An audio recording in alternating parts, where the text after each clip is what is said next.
CPM സംസ്ഥാന committee അംഗം advocate K Anilkumar കൂടി നമുക്ക് ചേരുന്നുണ്ട്. ശ്രീ അനിൽകുമാർ, ഏതായാലും ഈ കള്ളൻ കപ്പൽ തന്നെ എന്നുള്ള പഴയ വാചകം ഇപ്പൊ കപ്പലേറിയ കള്ളങ്ങൾ ദാ പൊളിഞ്ഞു വീഴുന്നു. പുതിയൊരു കള്ളം കൂടി ഇന്ന് പൊളിഞ്ഞിരിക്കുകയാണ്. പണ്ട് LDF സർക്കാരിന്റെ കാലത്ത് കൊണ്ടുവന്ന ബോട്ട് നിർമ്മാണ യൂണിറ്റിനെയാണ് PD സതീശൻ കപ്പൽ നിർമ്മാണശാലയാക്കുകയും 10,000 കോടിയുടെ പദ്ധതി 500 കോടിയുടെ 10,000 കോടിയുടെ പദ്ധതി ആക്കുകയും ചെയ്തത്. എങ്ങനെ പറയാൻ കഴിയുന്നു ഈ കള്ളങ്ങൾ?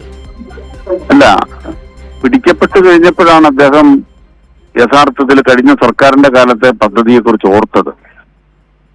എവിടെയോ ആരോ പറഞ്ഞു കേട്ടു.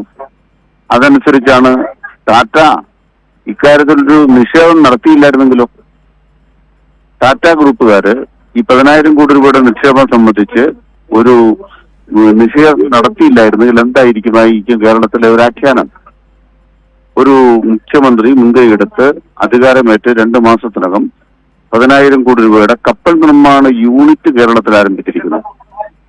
നമ്മൾ തിരിച്ചറിയേണ്ട കാര്യം, വിഴിഞ്ഞത്ത് തന്നെ യഥാർത്ഥത്തിൽ 2,500 കോടി രൂപയാണ് അദാനി ആദ്യഘട്ടത്തിൽ ഇപ്പോൾ മുടക്കിയിട്ടുള്ളത്. അത്തരമൊരു സന്ദർഭത്തിലാണ് 10,000 കോടിയുമായി ടാറ്റ നിക്ഷേപിക്കുന്നുവെന്ന് എത്ര ആവേശത്തോടു കൂടിയാണ്. ഞങ്ങൾ അവരോട് സംസാരിച്ചു. മുഖ്യമന്ത്രിയുടെ വാക്കാണ്. ആരോടാണ് മുഖ്യമന്ത്രി സംസാരിച്ചത്? ഞങ്ങളെന്ന് പറഞ്ഞാൽ കഴിഞ്ഞ ഗവൺമെന്റ് അല്ല, ഈ ഗവൺമെന്റാണ്. ഈ ഗവൺമെന്റ് ആരോടാണ് സംസാരിച്ചത്? നമ്മുടെ കൺമുമ്പിൽ അദ്ദേഹത്തിന്റെ ശബ്ദമല്ലേ. ഞങ്ങൾ അവർക്ക് ഭൂമി കൊടുക്കും. ആര് ഭൂമി കൊടുക്കും? ഈ ഗവൺമെന്റ് ഭൂമി കൊടുക്കുമോ? നമ്മള് പിന്നീട് ബഹുമാനപ്പെട്ട മുഖ്യമന്ത്രി തന്റെ ഭാഗം ന്യായീകരിക്കാൻ വേണ്ടി പറയുമ്പോൾ, ഒരു മുഖ്യമന്ത്രി ഒരു കാര്യം പറയുന്നതിൽ എന്തെങ്കിലും ആധികാരികതയുണ്ടോ? വസ്തുതാപരമായ പിൻബലമുണ്ടോ? പ്രതിപക്ഷ നേതാവായിരിക്കുമ്പോൾ വയനാട്ടിൽ വീട് പണി തുടങ്ങി എന്ന് പറയുന്ന പോലെ ലാഘവത്തോടെയാണോ 10,000 കോടി രൂപയുടെ നിക്ഷേപത്തെ കുറിച്ച് സംസാരിക്കേണ്ടത്? യഥാർത്ഥത്തിൽ കഴിഞ്ഞ സർക്കാർ കൊണ്ടുവന്ന നിക്ഷേപ പദ്ധതികൾ അദ്ദേഹം പരിശോധിച്ചിട്ടുണ്ടോ? നമ്മുടെ കേരളത്തിലെ നിക്ഷേപത്തിന്റെ ഏറ്റവും പ്രധാനപ്പെട്ട സ്രോതസ്സായിരുന്ന കിഫ്ബി അല്ലേ? ആ കിഫ്ബി നടത്തിയ പ്രവർത്തനം സത്യത്തിൽ പരിശോധിക്കാൻ തയ്യാറായോ? അതിന്റെ അടിസ്ഥാനത്തിൽ എത്രയായിരം കോടി രൂപ അവിടെ നിക്ഷേപിക്കപ്പെടുന്നു എന്ന കാര്യം തിരിച്ചറിയാൻ തയ്യാറായോ?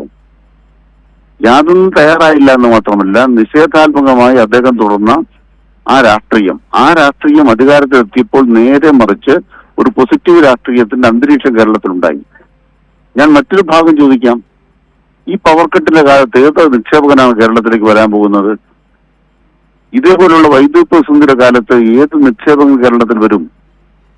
നിക്ഷേപ സൗഹൃദത്തിൽ കേരളം 28ാം സ്ഥാനത്ത് നിന്നും 1ാം സ്ഥാനത്തേക്ക് എത്തിച്ചേർന്ന എന്തുകൊണ്ട്?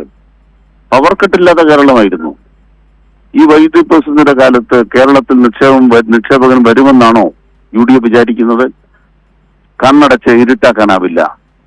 അതുകൊണ്ട് യാഥാർത്ഥ്യബോധത്തോടെ ചിന്തിക്കണം, യാഥാർത്ഥ്യബോധത്തോടെ പ്രതികരിക്കണം. VD സതീശൻ എന്തും പറയും. താൽക്കാലികമായി തന്റെ വാദങ്ങൾ ഉറപ്പിക്കാൻ എന്തും പറയും. ഇതാണ് VD സതീശൻ. ആ വ്യക്തി വെളിപ്പെട്ടിരിക്കുന്നു എന്ന് പറഞ്ഞ പോലെ തന്നെ വീണ്ടും വെളിപ്പെടുകയാണ്. ശരി, വളരെ നന്ദി ശ്രീ അഡ്വക്കേറ്റ് കെ അനിൽകുമാർ ഈ സാഹചര്യത്തിൽ പ്രതികരിച്ചതിന്.